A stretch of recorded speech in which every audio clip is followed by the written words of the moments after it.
The military confirmed there had been a new clash today, but did not immediately publish the casualties. Well, 2 days after the female genital mutilation summit, which called for an end to the procedure as well as child marriage, the UN has confirmed that militant Islamist group ISIS has ordered all women and girls in Mosul to undergo female genital mutilation. UN official Jacqueline Badcock said the fatwa, or religious law, applied to females between the ages of 11 and 46. She also said the unprecedented decree issued by the Islamists in control of the city was of grave concern to the United Nations. Iraq is facing a radical ISIS-led Sunni insurgency with cities in the northwest under militant control. The ritual cutting of girls' genitals is practiced by some African, Middle Eastern and Asian communities in the belief that it prepares them for adulthood or even marriage. FGM poses many health risks to women, including severe bleeding, problems urinating, as well as infections, infertility, increased risk of newborn deaths. The list goes on. Well, Norway is not leaving anything to chance as it's boosting security based on imminent threats from people linked to Islamist militants in Syria. The head of the security service said they're taking measures after having received reliable information about plans for some kind of attack that's supposed to happen within days. As she called the threats non-specific but credible. Norwegian police are stepping up their presence at airports, stations and border crossings because of the new threat. Norway has had to deal with security threats in the past. Back in 2011, a far-right extremist, Anders Behring Breivik, we remember, killed 77 people. Other European governments, including the UK, France, as well as the United States, have warned of the risk that homegrown Islamist volunteers may be returning from Syria and carrying out attacks in their countries. Now, fortunately, 60 people have met their demise after suicide attackers mounted a bomb and gun attack on a police prison convoy in Iraq. The Justice Ministry and medical sources confirm a total of 51 prisoners and 9 police officers died when the roadside bombs exploded as a convoy was taking the prisoners from the town of Taji in the capital, Baghdad, which is just 24 kilometers away. And after that, gunmen opened fire and a battle ensued with security forces. It's believed the prisoners were being evacuated at the time. As the convoy traveled through a remote area, roadside bombs went off and the militants opened fire. Now, it's not the first time when it comes to attacks targeting prisoners in Iraq. The last time gunmen stormed prisons in Taji and Abu Ghraib, also in the Baghdad area, freeing hundreds of inmates. Other prisoners and prisons have been attacked this year. In another developments, UN Secretary General Mr. Ban Ki-moon urged Iraq's feuding political parties to call for peace.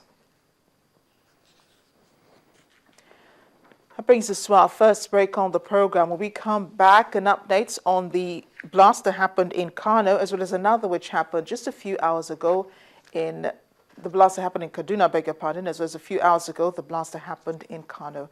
Please join us again. If you want to know what's trending or you miss your favorite live shows, you can watch it all on our YouTube channel. Simply log on to www.youtube.com/channelsweb. Scroll down to your favorite program and click play. You can also view all uploaded videos by clicking on View All. Don't forget to subscribe and get the latest videos. If they are interesting, like them and be heard. Get connected with the channel's television YouTube page. The news at your fingertips.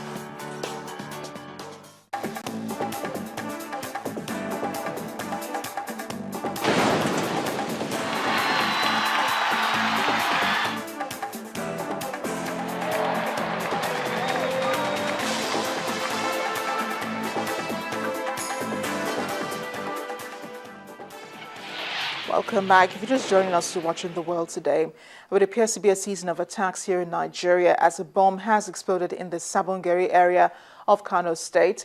Witnesses say that an improvised explosive device was detonated in a crowded area this afternoon, causing everyone to flee for safety. The Kano State Commissioner of Police, Adirele Shinaba, says only one person died, but eyewitnesses say 5 bodies were recovered from the scene of the blast. It's the second time in 1 year that a bomb has been detonated in the same Sabongeri area. And on July 29th last year, an explosive device went off in a crowded marketplace in the same Sabongeri, leaving 29 people dead. Although Kano is not one of the states under emergency rule, it has gotten an unfair share of the onslaught of members of the militant group Boko Haram.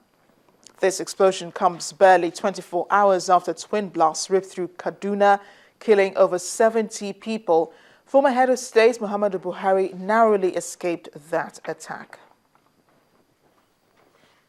Well, the attack has drawn international condemnation, with the United States asking the federal government to fully investigate the twin bomb attacks in Kaduna, which killed 75 people. A State Department spokesperson, Mary Harf, condemned attacks in which she says were unfortunate to have targeted former head of state, General Muhammadu Buhari, and a prominent Islamic cleric, Sheikh Dahiru Bauchi. The U.S. government urged Nigerians to avoid reprisals and continue to practice their interfaith cooperation that violent extremists seek to undermine.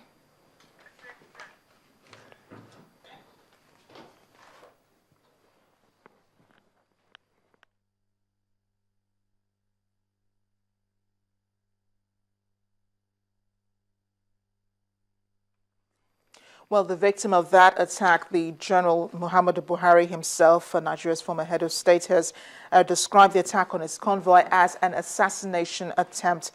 He said this in a statement which was released shortly after the incident.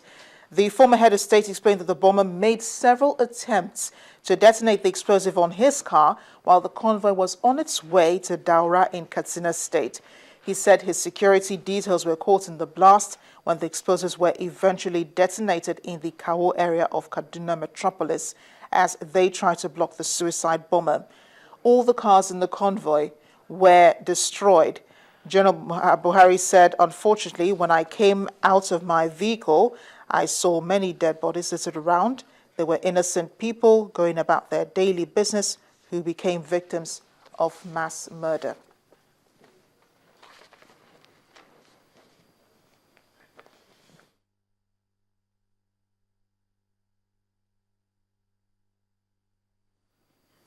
Let's turn to health issues now. As the fight against HIV/AIDS continues, the former president of the United States believes the world needs to scale up its treatment of the ailment to achieve the cherished goal of a generation free of AIDS. I was speaking at the AIDS 2014 conference in Melbourne yesterday. He said the world was on a steady march to stamp out AIDS, but with an estimated 20,000 children a month still being infected and stigma on the increase, much still needed to be done. More than 2,000 people crammed into the Melbourne Convention and Exhibition Centre in Australia to hear Mr. Clinton speak. Give him a hand. So here we are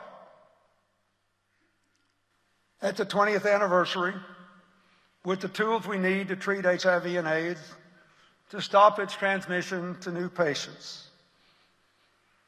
The AIDS-free world that so many of you have worked for so long to build is just over the horizon. And we just have to step up the pace.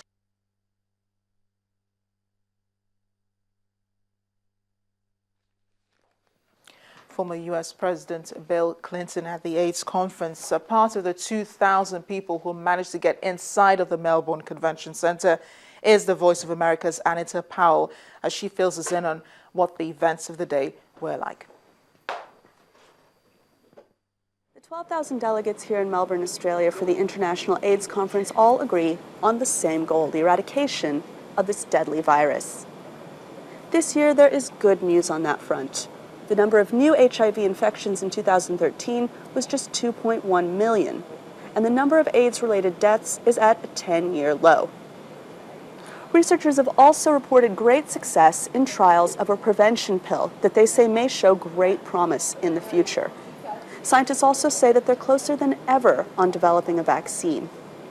However, Many top officials in the AIDS community, including former U.S. President Bill Clinton, say they're still concerned, particularly about the number of high infection